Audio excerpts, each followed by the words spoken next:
Customers ഓരോ purchase ചെയ്യുന്ന സമയത്തും ഈ 5 ചോദ്യങ്ങൾ അവർ അറിഞ്ഞുകൊണ്ട് അറിയാതെ ചോദിച്ചിട്ടാണ് ആ പർച്ചേസ് ചെയ്യണോ വേണ്ടേ എന്നുള്ള ഡിസിഷൻ എടുക്കുന്നത്.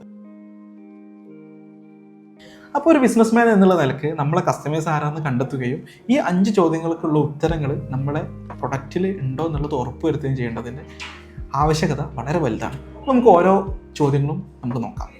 ഒന്നാമത്തെ ചോദ്യം, ഈ പ്രൊഡക്റ്റ് കാണാൻ എങ്ങനെ ഉണ്ട് എന്നുള്ളതാണ്.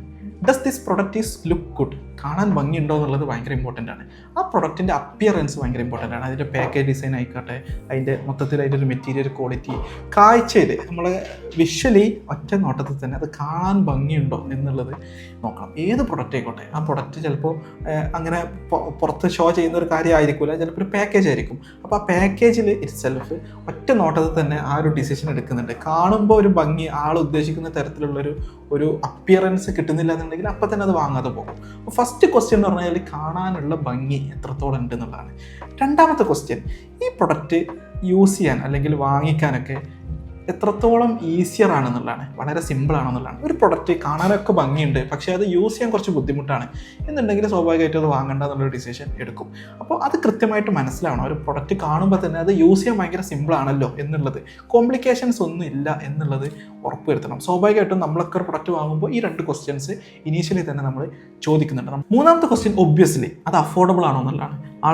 ഓരോ ആളുകൾക്കും ഒരു ലിമിറ്റ് ഓഫ് ഓരോ കാര്യങ്ങൾക്ക് ഒരു ലിമിറ്റ് ഉണ്ടാവും, ഒരു ബഡ്ജറ്റ് ലിമിറ്റ് ഉണ്ടാവും.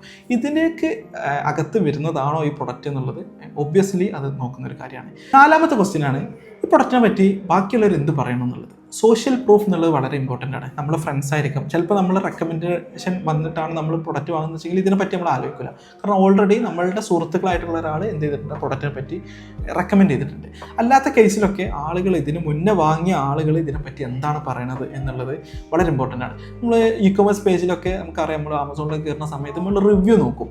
സ്വാഭാവികമായിട്ട് നമ്മൾ നോക്കണം മറ്റുള്ള ആളുകൾ എന്താണ് ഇതിനെപ്പറ്റി പറഞ്ഞിട്ടുള്ളത് എന്നുള്ളത്. അപ്പോൾ സോഷ്യൽ പ്രൂഫ് എന്നുള്ളത് വളരെ ഇമ്പോർട്ടൻ്റ് ആണ്. നമ്മൾ ചോദിക്കുന്നത് നാലാമത്തെ ഒരു മെയിൻ ക്വസ്റ്റ്യൻ. അഞ്ചാമത്തെ ക്വസ്റ്റ്യൻ കുറച്ച് ലോങ് ടൈം ആയിക്കൊണ്ട് അല്ലെങ്കിൽ ഡേ ടു ഡേ ലൈഫിൽ ഈ ഒരു പ്രൊഡക്റ്റ് വന്നതിന് ശേഷം നമ്മളെ ലൈഫ് ഈസിയർ ആവുന്നുണ്ടോ ഇല്ലേ എന്നുള്ളതാണ്.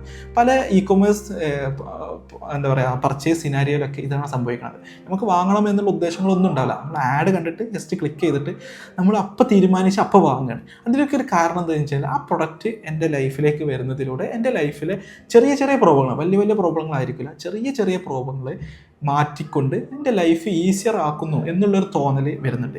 ഈ 5 ക്വസ്റ്റ്യൻസ് നമ്മൾ അറിയാതെയോ അറിഞ്ഞിട്ടോ നമ്മൾ ചോദിക്കുന്നുണ്ട്. നമ്മളുടെ മനസ്സിനോട് തന്നെ ചോദിച്ചിട്ടാണ് നമ്മൾ എന്ത് ചെയ്യുന്നത്, പർച്ചേസ് എന്നുള്ളൊരു ഡിസിഷനിലേക്ക് എത്തുന്നത്.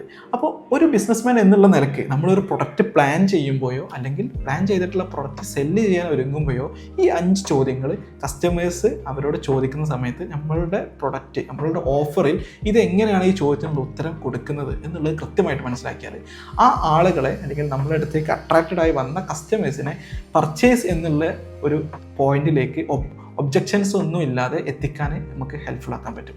അപ്പോൾ ഒരു ബിസിനസ്സിനെ സംബന്ധിച്ചിടത്തോളം കസ്റ്റമർ സൈക്കോളജി മനസ്സിലാക്കുക എന്നുള്ളത് വളരെ ഇമ്പോർട്ടൻ്റ് ആണ്. കൂടുതൽ കസ്റ്റമർ സൈക്കോളജി വീഡിയോസിന് ഈ ചാനൽ ഒന്ന് സബ്സ്ക്രൈബ് ചെയ്യുക.